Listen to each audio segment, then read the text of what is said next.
Hello viewers, welcome to BRK health. నేను మీ Fatima. So ఈ రోజు అయితే నేను doctor Dheeraj health pain relief and wellness centre management స్పెషలిస్ట్కి వచ్చేసాను. సో డాక్టర్ గారిని అడిగి మరిన్ని వివరాలు తెలుసుకుందాం. Hi sir. నమస్తే అండి. నమస్తే అండి. యాహ్! ఎలా ఉన్నారు? Good. How are you? Am good అండి. హ్మ్. సో ఇంత ఎనర్జెటిక్గా చెప్తున్నారు. సో ఈ మధ్య కాలంలో సార్ చాలా మంది పేషెంట్స్కి, హ్మ్. బయట జనాలందరికీ విటమిన్ డి డెఫిషియన్సీ ఉంది సార్. అసలు ఈ యెస్. విటమిన్ డి డెఫిషియన్సీ ఎందుకు వస్తుంది? సో, వైటమిన్ డి అనేది బాడీలో చాలా ఎసెన్షియల్ హార్మోన్ అని చెప్పుకోవచ్చు. It's okay. Vitamin and also hormone. ఎందుకంటే ఈ వైటమిన్ డి వల్ల చాలా ఆహ్, లోపల సబ్స్టెన్సెస్ గానీ ఆర్ మనకి సింథసిస్ అయ్యే కాల్షియం అబ్సార్ప్షన్ గానీ, మెగ్నీషియం సర్క్యులేషన్ గానీ ఆర్ చాలా ఎసెన్షియల్ హార్మోన్స్ గానీ దీనివల్ల యాక్టివేట్ అవుతుంది. సో, అంత ఇంపార్టెంట్ వైటమిన్ డి. సో, ఈ లోపం కారణం చాలా ఉండొచ్చు. లైక్ మనకి ఇన్‌అడిక్వేట్‌గా సన్ ఎక్స్‌పోజర్ ఉండకపోవడం, తీసుకునే ఆహారంలో పౌష్టిక ఇవి తత్వం లోపించడం లైక్ కాల్షియం గానీ, విటమిన్ డి, ఫోర్టిఫైడ్ ఫుడ్ తీసుకోకుండా ఎక్కువ ప్రాసెస్డ్ ఫుడ్ తీసుకోవడము, ఎక్సర్సైజ్ సరిగ్గా చేయకపోవడం అండ్ వీటితో పాటు ఒబెసిటీ ఉండడము అండ్ మొత్తం బాడీ అంతా కవర్ చేసుకునేలాగా ఏమైనా డ్రెస్ ఏసుకున్నా గానీ సన్‌లైట్ అబ్సార్ప్షన్ సరిగ్గా ఉండకపోవడం, ఆహారంలో వైటమిన్ డి లేని ఆహారం ఎక్కువ తీసుకున్నా గానీ వైటమిన్ డి లోపిస్తుందనమాట. ఓకే. మరి ఈ వైటమిన్ డి అన్నది ఏ ఏజ్ గ్రూప్‌లో వాళ్ళలో ఉంటుంది sir? So, vitamin D neonatal నుంచి ఎల్డర్లీ వరకు అంటే పుట్టిన బేబీ నుంచి పెద్దవాళ్ళకి అందరికీ అవసరం అది. హుహు. బాడీలో నార్మల్‌గా సింథసైజ్ అయ్యే ఒక హార్మోన్ అది. బట్ అది సింథసైజ్ అవ్వాలంటే చాలా ప్రత్యేక కణాలు కావాలి. దానికి కిడ్నీ అవసరం, లివర్ అవసరం, ఫ్యాట్ కావాలి, స్కిన్. ఎందుకంటే స్కిన్‌లో ఉన్న ఫ్యాట్ అబ్సార్బ్షన్ అయ్యి అది లివర్ నుంచి మళ్ళీ కిడ్నీ ద్వారా ఎళ్లి అక్కడే యాక్టివేట్ అయ్యి వైటమిన్ డి అనేది అవుట్‌పుట్ వస్తుంది.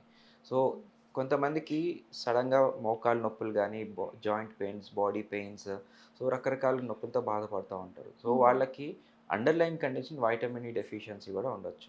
హ్మ్. అంటే ఇప్పుడు ఎలాంటి ఆహార పదార్థాలు తీసుకుంటే మంచిది? హ్మ్. వైటమిన్ డి డెఫిషియన్సీ ఉన్నవాళ్ళు? సో, వైటమిన్ డిలో ఆహారంలో మోస్ట్ ఇంపార్టెంట్ ఏంటంటే సన్‌లైట్. హ్మ్. సన్‌లైట్ ఒక ఆహారంలాగా తీసుకోవాలి. లైక్ మనకు డైలీ అన్నం, చపాతీ ఎలా తింటామో 15-20 మినిట్స్ సన్‌లైట్ ఎక్స్‌పోజర్ అవసరం.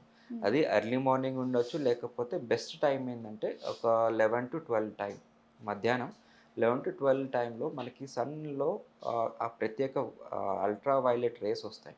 సో, ఆ యూవీఏ అండ్ యూవీబీ రేస్ ద్వారా మనకి ఫ్యాట్‌లోంచి కొలెస్ట్రాల్ ఉంటుంది గదా! కొలెస్ట్రాల్ నుంచి అగైన్ మనకు వైటమిన్ డి అది ఉత్పత్తి అవుతుందనమాట. So, okay. Sunlight 50% important. వీటితో పాటు డైటరీ ఫుడ్స్ లైక్ మనకి డైరీ ప్రొడక్ట్స్, కాల్షియం మరియు విటమిన్ డి ఎక్కువ కావాలంటే మిల్క్ చాలా ఇంపార్టెంట్. హ్మ్. సో, మిల్క్‌లో అగైన్ నార్మల్ స్కిమ్డ్ మిల్క్ కంట హోల్ మిల్క్ గానీ, ఫోర్టిఫైడ్ మిల్క్ అంటాం.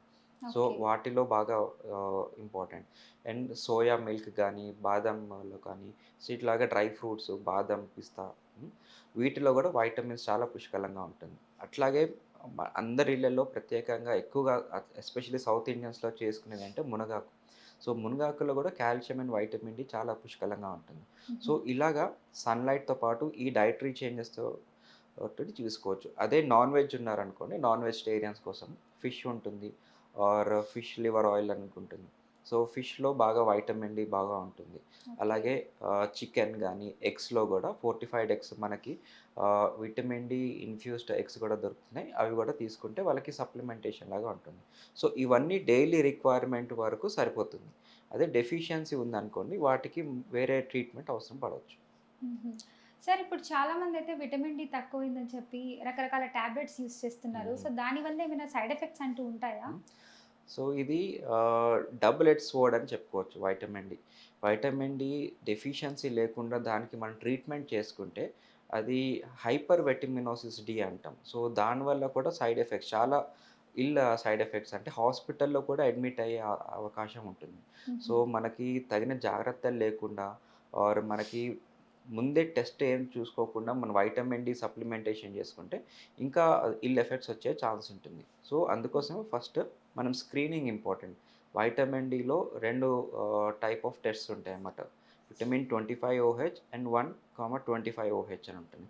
ఈ లెవెల్స్ మనకి లెస్ థాన్ 20 ఉంటే అప్పుడు మనం దానికోసం వేరే ట్రీట్మెంట్ ఇంజెక్షన్ ద్వారా గానీ, టాబ్లెట్స్ ఏసుకోవచ్చు. సో, టాబ్లెట్స్‌లో మళ్ళీ డోసేజెస్ కూడా ఉంటుంది. కొంతమందికి 1000 యూనిట్స్ ఉంటుంది, 2000 యూనిట్స్ ఉంటుంది. సివియర్ డెఫిషియన్సీ ఉన్నప్పుడు 60,000 యూనిట్స్. అది ఒక డాక్టర్ పర్యవేక్షణలో ఒక కోర్స్ లాగా వాడాలన్నమాట. ఎలా ఓకే. పడితే అలాగా డైలీ వాడడము అలా ఉండదు. ఇది వారానికి ఒకసారి ఉండొచ్చు, లేకపోతే రోజు ఉండొచ్చు. ఆర్ నెలకొకసారి కూడా ఉండొచ్చు. అది ఆ డెఫిషియన్సీ లెవెల్ ఎంత ఉంది? అది ఐవీ ఇంజెక్షన్ ద్వారా ఇస్తున్నామా? క్యాప్సూల్స్ జెల్ లాగా ఇస్తున్నామా? లేకపోతే సిరప్ లాగా ఇస్తున్నామా? దాని కాన్సంట్రేషన్ ఎంత ఉంది? సో, ఇవన్నీ పరిగణలో తీసుకొని vitamin D supplementation important. So, not just vitamin D absorptions ఇంకా బాగుండాలి అంటే కాల్షియం ఉండాలి, మెగ్నీషియం ఉండాలి, జింక్ ఉండాలి. సో, ఇవి గూడా మనకి వైటమిన్ పాటు ఇవి గూడా సప్లిమెంట్ చేస్తే మనం తీసుకున్న వైటమిన్ డి అబ్సార్ప్షన్ గానీ, దాని లెవెల్స్ ఇంకా బాగా పెరుగుతాయి. హుహు. సార్ అసలు ఈ వైటమిన్ డి లక్షణాలేంటి? అసలు ఎలా మొదలవుతుంది? ఎలా హ్మ్. తెలుసుకోవాలి? ఇది చాలా మందికి చాలా కామన్ సింప్టమ్స్ ఉంటాయి.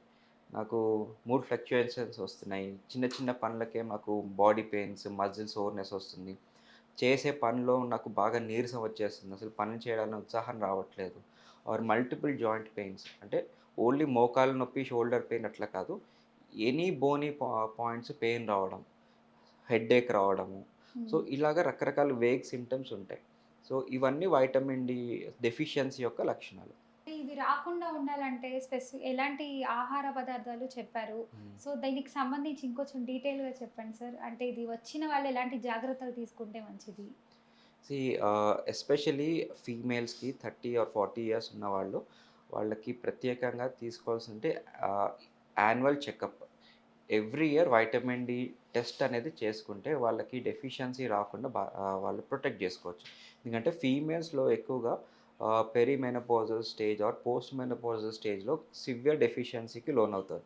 సో, దీనివల్ల వాళ్ళకి జాయింట్ పెయిన్స్ గానీ, back pain or knee joint pains బాగా ఫాస్ట్‌గా అరిగిపోవడం జరుగుతుంది. హ్మ్. సో, ఇవి ప్రొటెక్ట్ చేసుకోవడం కోసం మనం యాన్యువల్ స్క్రీనింగ్ చేసుకోవడం and daily dietary supplementation at least 1000 units vitamin D ఉన్న ఆహారం తీసుకోవడం. లేకపోతే కాల్షియం విత్ వైటమిన్ డి దొరికే టాబ్లెట్స్ కూడా కన్జ్యూమ్ చేసుకుంటే ఇది రాకుండా ప్రొటెక్ట్ చేసుకోవచ్చు. Okay. Thank you so much sir. చాలా చక్కగా చెప్పారు. థాంక్ యూ అండి. థ్యాంక్ యూ అండి.